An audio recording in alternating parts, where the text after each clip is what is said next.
got? Of course, it's NBA Draft Day, and all is not well with the Sacramento Kings, George Karl, and Vivek Ranadive. You guys probably are not surprised by this, but things are not great between the owner and the new coach. They're knocking heads already. Right, they're knocking heads already. We haven't even gotten through a full season. Karl clearly wants to trade DeMarcus Cousins. Vivek has no interest in doing so.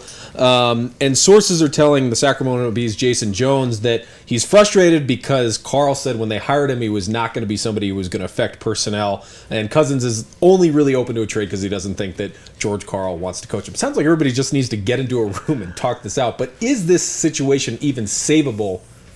Or does somebody have to go? DeMarcus Cousins actually threw out a tweet a couple of days ago. No text, but the picture of a snake.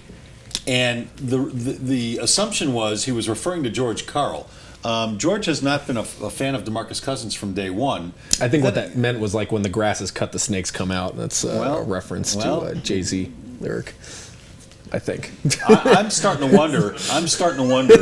If George is going to last there for very long as the head coach. Well, and that's what I mean. I mean, this is the same. But George Karl is who George Karl is. Woody, what do you think? Two issues that I want to address there. Is George Karl was never a personnel guy. So I don't know why he suddenly wants to be a personnel guy, because he wasn't. In Denver, they did whatever they did, and they'd come tell him, we're doing this. And he would say to me, you know, I'm not, he was my next door neighbor for quite a while.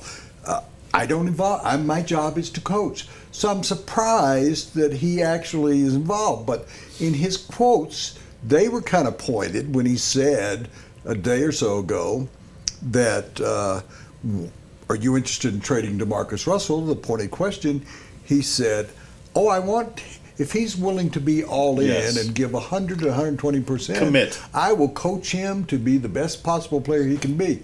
Yeah, that's what he said. He was overtly questioning DeMarcus Cousins' commitment. And what I've been told is that DeMarcus Cousins, at the last All-Star game, he and his agent approached the Kings and said they want out of there. And nothing's ever changed. But then you have DeMarcus Cousins saying, I haven't talked to George Karl since the end of the season.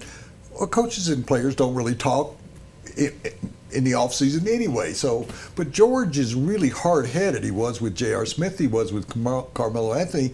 And this owner is the reason why he's there. Yeah. He's the one who made the decision. So can Karl be gone in a short period of time?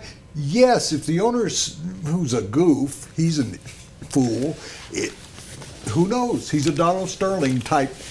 He's presiding over a dumpster fire right now. There's going to be a real sideshow there. There's going to be a total sideshow. I mean, if you want to pay George off his 3-year deal and give him $10 million, I think George, like Doug Moe at the end of his career, would be happy to take the $10 million and go back to ESPN and come back to living right down the street from us here.